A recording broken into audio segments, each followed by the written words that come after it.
multiple ini dia tidak bisa digunakan untuk mencari sequence ya, urutan dari departemen atau urutan dari ruangan yang akan digunakan, tetapi dia bisa untuk memfilling atau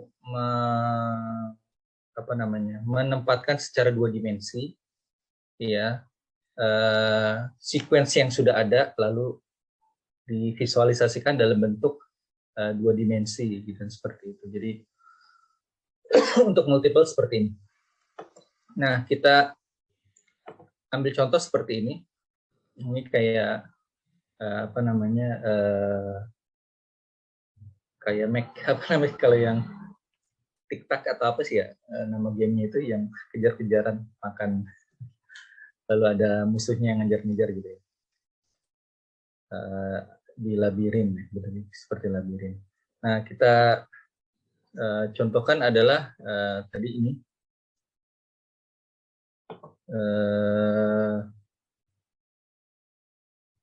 bisa mulai dari atas atau dari bawah ya, terserah teman-teman mau mulainya dari mana, bisa dilakukan. Tapi yang pasti dia yang pertama adalah harus mengetahui tiap-tiap departemen itu memiliki atau kebutuhannya itu berapa luasnya, lalu di representasikan menjadi kotak-kotak ini. Jadi satu kotak itu misal 4x4 meter gitu ya, atau berapa gitu. Nah, si departemen tersebut butuh berapa kotak. Nah, seperti itu. Jadi direpresentasikan atau penskalaan ya, penskalaan agar supaya lebih mudah. Lalu gedungnya atau ruangannya bentuknya seperti apa. Nah, ini di studi kasus tadi yang terakhir. Jadi ini yang merah ini udah nggak bisa dipakai lagi karena memang tempatnya sudah fix, dia akan seperti ini. Ini biasanya kalau yang merah ini adalah tempat loading unloading, biasanya seperti itu. Tempat loading unloading biasanya di sebelah sininya ada garasi atau ada tempat untuk parkiran truk-truk ya untuk loading unloading. Atau bisa jadi bagian depan ini adalah front office ya. Front office yang nggak bisa dirubah lagi, jadi nggak mungkin kan sebuah pabrik ya depannya itu office-nya itu ada di paling belakang. Jadi orang kalau misalkan ada tamu dia harus ngelewatin bagian production dulu baru dia nyampe, nggak mungkin kan. Nah, jadi biasanya ada teman-teman temui studi kasus seperti itu. Jadi bentuknya dia bangunannya memanjang begini, lalu di bagian depannya ini udah nggak bisa dipakai lagi, ini untuk office. Sebagai contoh misalkan kalau pabrik bengkel motor atau bengkel mobil. Bengkel motor atau mobil itu biasanya di bagian depannya dia adalah tempat untuk display dari kendaraan yang terbaru, betul ya? Sehingga tidak memungkinkan bengkel itu ditaruh di depan. Maka bengkelnya nanti akan ditaruhnya di belakang. Maka yang bisa kita rubah-rubah adalah yang bagian belakangnya, seperti itu. Ini saya analogikan seperti itu contohnya. Itu juga di pabrik kalau misalkan teman-teman pernah ke Cikarang, ke Bekasi, lalu ada area-area industri, biasanya di bagian depannya adalah office-nya. Jadi orang kalau misalkan mau berkunjung gitu kan, baik supplier maupun customer itu di bagian depannya, lalu melakukan meeting di bagian depan. Sedangkan pabriknya ada di bagian belakang. Kalau teman-teman pernah ke Batam juga banyak ruko-ruko yang bentuknya besar gitu ya. Itu bagian depannya adalah dia office, lalu bagian belakangnya ruang kosong yang bisa digunakan untuk warehouse atau untuk pengerjaan. Nah, di sini kita untuk multiple harus mengetahui yang pertama ukuran dari tiap-tiap departemen atau ruangan. Lalu sequence. Sequence ini adalah urutan dari departemen yang ada. Jadi ukuran dari departemen yang dibutuhkan sama sequence-nya urutannya. Nah, kita ketahui di sini CBDHFE sequence-nya, sedangkan B-nya 20, C-nya 15, D-nya 30, E-nya 20, F-nya 30, dan H-nya 5. Oke, saya mau memulainya dari sini, boleh ya, dari sini? Boleh. Kita mulai dari C ya. C itu dia butuh 15, berarti dari sini kita ketikkan saja C. C 1, 2, 3, 4, 5, 6, 7, 8, 9, 10, 11, 12, 13, 14, 15.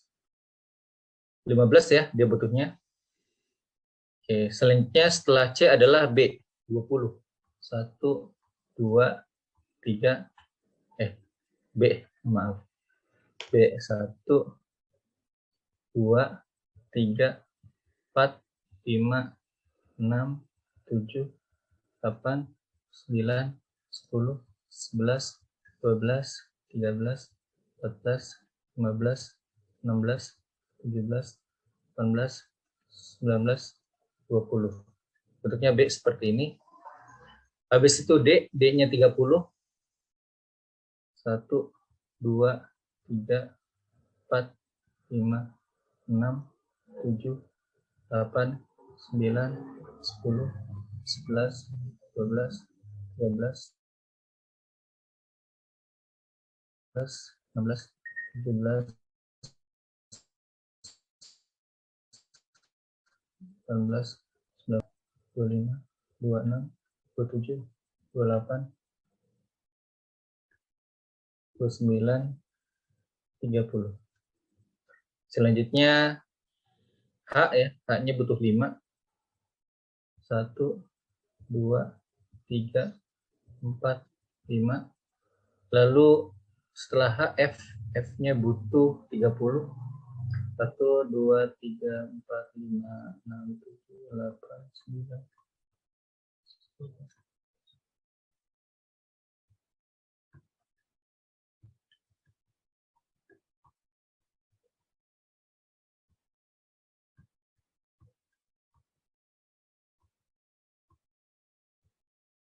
Dan yang terakhir E, 20 sisanya.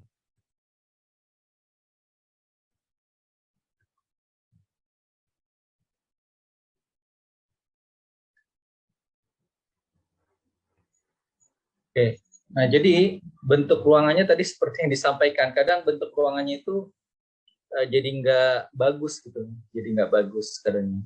Nah ini nanti bisa ada penyesuaian-penyesuaian. Sebagai contoh misalkan ini bentuknya seperti ini bisa nanti diluruskan, ya. Atau misalkan ini B-nya kok begini, nah B-nya ini nanti bisa pindah ke sini seperti itu. Nah, biar supaya dia lurus ya. Lalu E-nya bisa pindah ke sini E-nya, dan agar supaya dia lurus. Lalu H-nya bisa pindah ke sini H-nya gitu seperti itu. Jadi bisa penyesuaian-penyesuaian. Yang terpenting nanti teman-teman hasil dari sequence ini bisa memvisualisasikan dari bentuk yang ada. Nah, sebagai contoh misalkan menggunakan pola yang lain, ya, curve yang lain. Saya mau mulai dari sini, ya, mulai dari sini menggunakan CBDHE, ya. C-nya 15.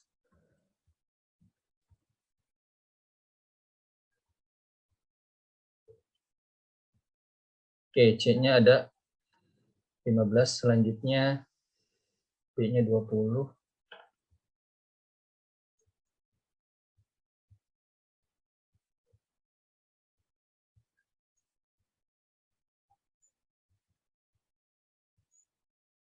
Lalu D-nya 30.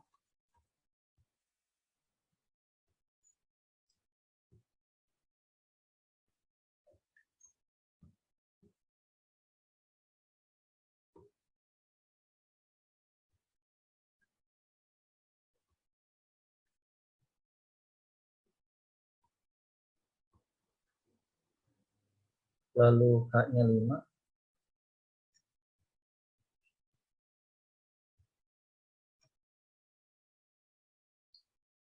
Lalu F-nya 30.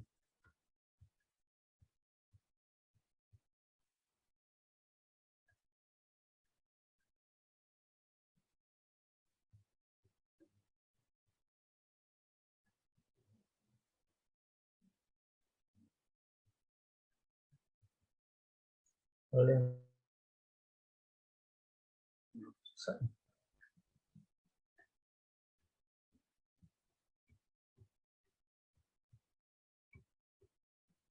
Nah, dari sinilah kita punya gambaran bahwa bentuknya nanti akan seperti ini. Jadi E-nya ini kotak, C-nya kotak, F-nya kurang lebih kotak ya. Ini nanti mungkin bisa disesuaikan untuk yang H-nya kan nggak mungkin juga ruangan bentuknya Z begini kan. Jadi nanti akan ada penyesuaian. Apakah nanti sebagai contoh misalkan H yang ini pindah ke sini, H yang ini pindah ke sini, supaya nanti D-nya bentuknya lebih realistis ya, lebih realistis seperti itu. Ini contoh kalau saya boleh menyebutkan multiple ini sebagai pelengkap dari algoritma-algoritma yang sebelumnya, di mana algoritma sebelumnya menghasilkan sequence, lalu dilengkapi dengan multiple agar ada visualisasi dua dimensi, sehingga dalam pengaturan ruangannya si ownernya itu memiliki gambaran. Oh, ruangannya nanti akan dibagi seperti ini, maka butuh sekat-sekat. Lalu juga nanti perlu juga setelah ini ada perhitungan-perhitungan bebannya ya. Misalkan E itu dekat dengan E ke C, E ke F. Lalu nanti dihitung closeness ratingnya. Lalu F dekat dengan E, F dekat dengan C, F dekat dengan B, F dekat dengan H, F dekat dengan D. Nah, berarti ini dihitung closeness-nya. B-nya juga sama seperti itu. Nah, nanti mana yang lebih baik dari sisi penilaiannya. Oke, sampai sini ada pertanyaan teman-teman semua? Dari Salsa, Raffi, Kezia, atau dari yang lain-lainnya? Ada hal yang kurang jelas dari penjelasan yang terakhir, multiple, memvisualisasikan menjadi dua dimensi. Bapak, saya izin bertanya. Ya, silakan Kezia. Kalau yang tadi multiple tadi itu kan sebenarnya untuk si kode huruf tempat-tempatnya itu tuh bebas kan ya Pak ya? Bebas. Nggak yang terpaku ya pokoknya bebas. Bebas saja kan Pak, huruf-hurufnya kan Pak?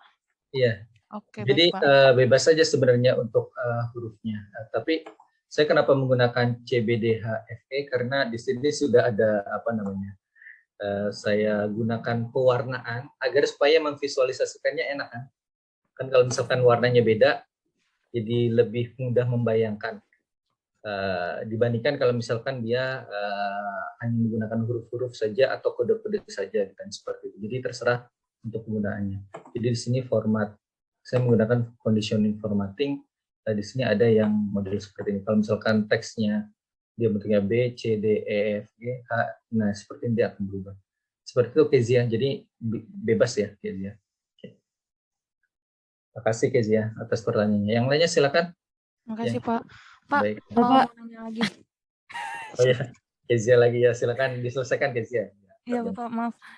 Kan kalau misalnya yang kan CBD, nah D-nya itu ada satu di bawah si B-nya itu kan Pak. Tadi kan Bapak bilang katanya bikin serealistis mungkin aja tentang lokasinya, nggak mungkin si tempatnya itu berbentuk Z apa segala macam. Nah khusus si B ke D ini Pak, ini kan ada yang D1 di bawah B nih Pak.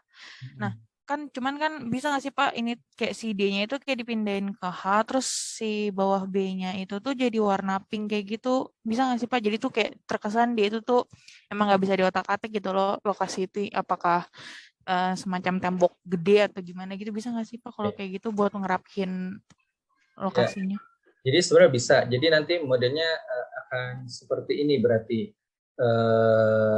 agar supaya dia lebih realistis.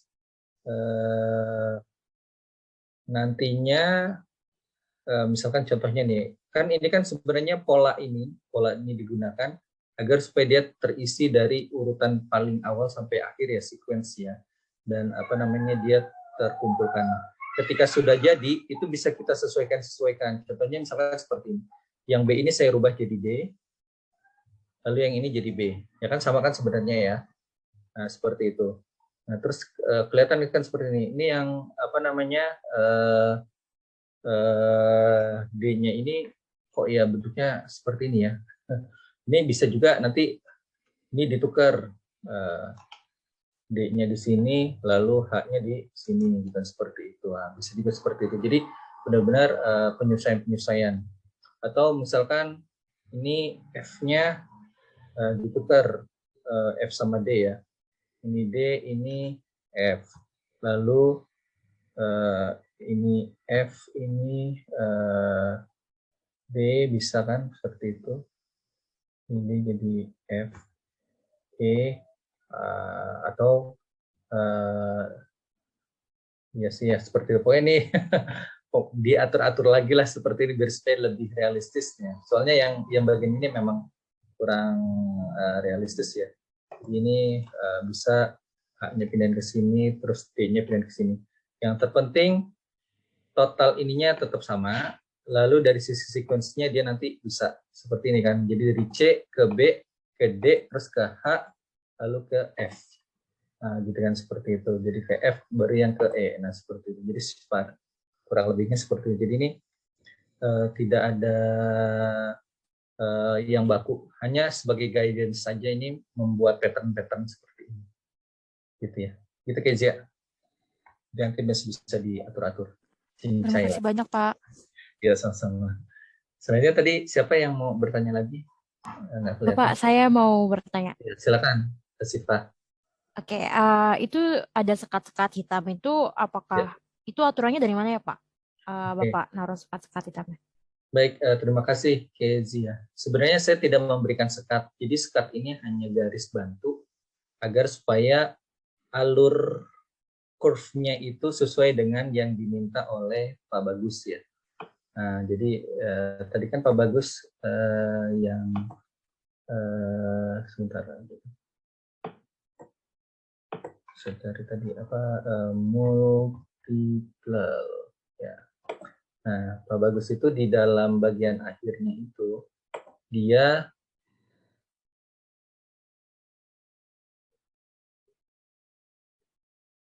di bagian akhirnya dia ngasih tugas ke kita.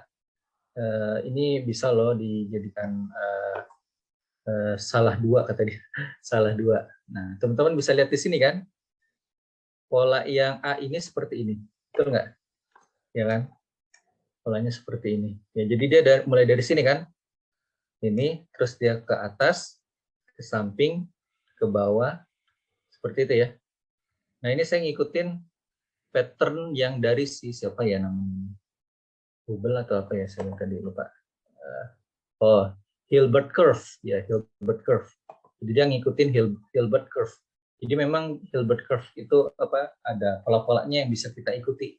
Nah, ini saya ngikutin sesuai dengan yang ada. Nah, kan saya kasih garis ini biar supaya ketahuan kayak TikTok gitu, game TikTok yang dia di labirin, jalurnya kemana-kemana aja nih udah ada ya, kan, seperti itu. Jadi dia jalurnya dari awal ke atas, ke kanan, ke bawah 3, ke kiri 1, ke bawah 1, lalu ke kanan 3, ke atas 1, betul ya? Nah, jalurnya seperti itu, maka dari itu saya buatkan garis-garis ini agar supaya membantu saya dalam mengisi mana dulu gitu kan, jalurnya seperti apa. Nah, untuk yang B ada yang bawah gitu kan, mulai dari atas sini bisa, ya kan, atau dari bawah sini juga bisa. Tapi tadi saya milihnya dari bawah kan, dari bawah ke sini, terus ke atas lagi bawah gitu, seperti itu. Itu Siva. Jadi sebenarnya polanya terserah mau yang mana gitu kan. Nah, saya hanya mengikuti pola dari Hilbert curve. Kalau Siva mau punya pola sendiri, dipersilahkan aja. Sebagai contoh misalkan, awalnya itu kan dia gedungnya seperti ini ya. Ternyata gedung ini tuh punya konstruksi bahwa ini adalah garis gitu ya. Ini harus ada tembok. Maka dia bisanya itu dia bentuknya adalah zigzagnya seperti ini gitu ya. Nah, itu bisa juga. Misalnya zigzagnya seperti ini bisa juga. Jadi dia sangat memungkinkan untuk berbagai macam variasi bergantung kepada kondisi dari ruangan, gedung yang digunakan untuk meredesain lagi fasilitasnya gitu, seperti itu. Nah, begitu Siva untuk apa namanya penjelasannya. Semoga terjawab Siva. Oke, Pak, berarti itu yang warna hitam itu sebenarnya yang di Bapak ini bukan peraturan baku gitu ya Pak? Maksudnya Enggak masih bisa diubah-ubah. bisa dirubah-rubah. Saya hanya membantu agar supaya terlihat. Nah, tapi nanti ketika misalkan di teman-teman di sini ada yang mau mengambil tugas skripsi berkaitan dengan ini, warna ini sangat membantu dalam memberikan pemahaman kepada orang lain yang membaca skripsi kita. Nah, kebayang kalau misalkan nih nggak pakai warna gitu ya, misalkan nih A, terus habis itu di sini B gitu, kan nggak kebayang ya bentuk ruangannya nanti apakah akan kotak, bentuknya L atau bentuknya apa gitu kan, seperti itu. Nah, saya hanya membantu pewarnaan aja seperti itu. Gitu sih Pak. Oke Pak, baik Pak. Terima kasih Ya, Pak. sama-sama. Oke, yang lainnya ada